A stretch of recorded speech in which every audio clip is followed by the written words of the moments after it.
My name is Nardo. I am a reggae rapper slash actor slash songwriter, stage performer. I made a couple of #1 songs. You may be familiar with a song by the name of Them a Bleach Out Them Skin. Another one by the name of Rikers Island, that's me and Cockatee. Another one we call it Brrr. That's basically who I am and what I do.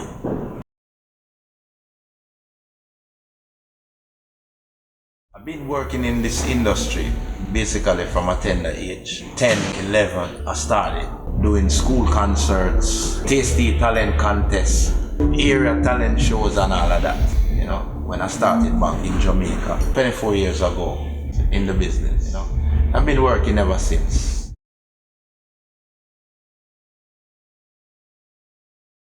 Liking to perform, liking to, you know, the arts, liking to do the arts, you know, like with the music, you know, the acting, whatever. That has been consistent with me from a child until now, definitely.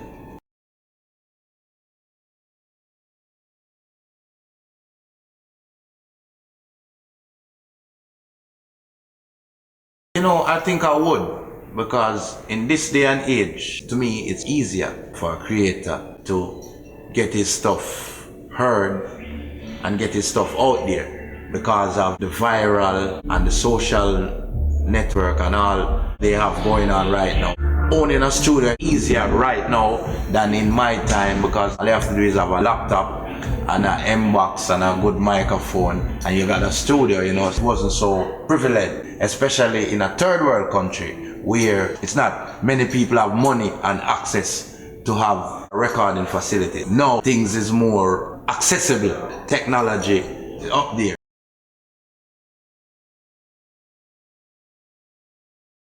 Having a name as an artist, as a creator that people can relate to. When you say Nardo ranks, you can tag one or more than one hit song to the name. You know, like like real hit songs that, you know, crossover across the board, which not only is known in like my ethnic market, you know, but it's known in other market across the board, you know, in other genres of music. People know about it and so forth, you know. So that's one of my greatest accomplishments.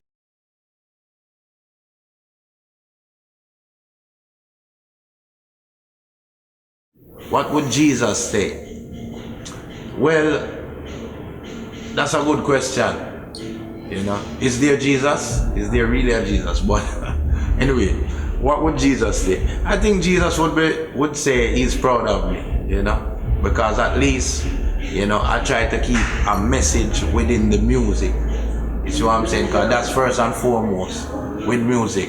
The first musician was King David. The most powerful book of the Bible is Psalms, and that's all music, you know. So I think Jesus would be proud because me keep the message, and when I started, it wasn't for really the money and all of that, because the figures wasn't so astronomical and, you know, things wasn't so sophisticated, so it was more for the love of it, you know. So at least I kept the message within it, you know. So I think Jesus would say he's proud of it. Same thing, the same thing, you know. I'm not saying I'm holier than thou, you know, because everybody, you know, make mistakes in life, but I think he would be proud of me for the work that I do musically.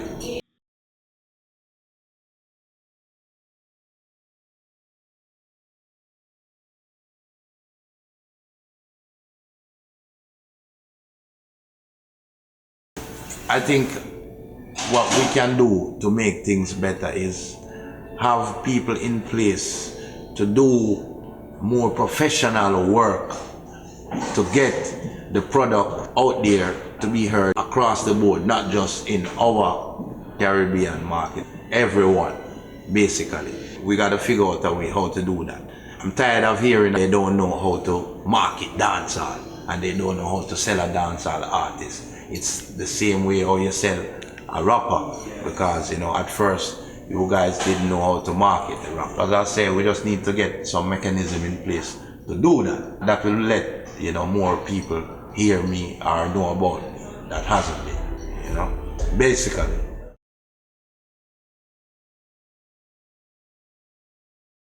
The balance, you know. The industry is missing a lot of respect for the elders, people that was before, and you know, that's what a lot of I think the business is missing. You know, you have to have the balance. You know, you have to respect who was there before you and honor that.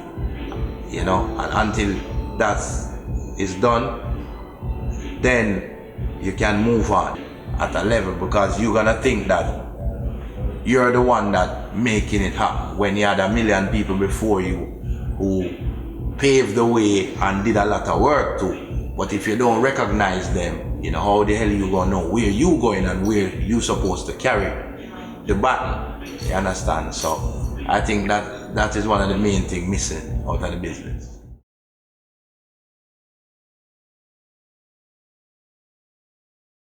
I would change the way how a lot of the people in the industry do business, basically. A lot of them are not business people. A lot of them are hustlers, just hustling the shit, you know, and don't really care about elevating the business itself, you know. So I would change the way how business is done, you know.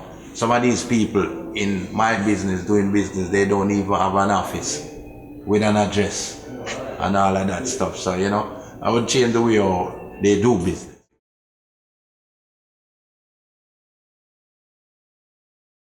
Well, I always have a motto saying that everything happens for a purpose in life. So, you know, it's hard for me to say mistakes, you know, that I made a mistake, because how I look at it is that, you know what, you know, how it has been done, that was how it was ordained. But you know, one of the things I would say is, one of the mistakes I would say I make is not trying to learn the business part of the music from an earlier standpoint of my career. You know, I guess it was the age caused that, but that's one of the mistakes, you know. Not learning the business part of the music. God, you know, it's 10% music to me and 90% business. So I would say that's one of the mistakes, you know. But everything happens, as I say, for a reason and a purpose. That's how I look at it.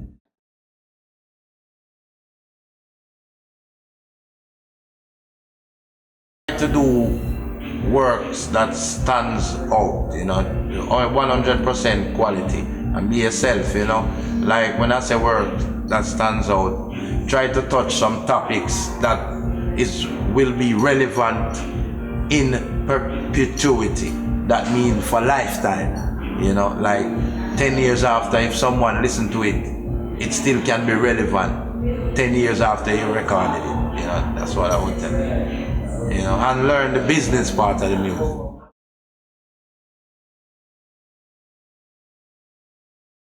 Well, as I say, my newfound passion now is acting, you know, so that's really what I'm trying to focus on a little bit more now, right now, you know. You know, and I would do a little bit of managing, you know, and so, you know, like having some mentoring some artists and so on. But acting is really my newfound passion, really, right now, you know. I have a couple of movies working on it where you're going to see, you know, Nardo, so just stay tuned for that.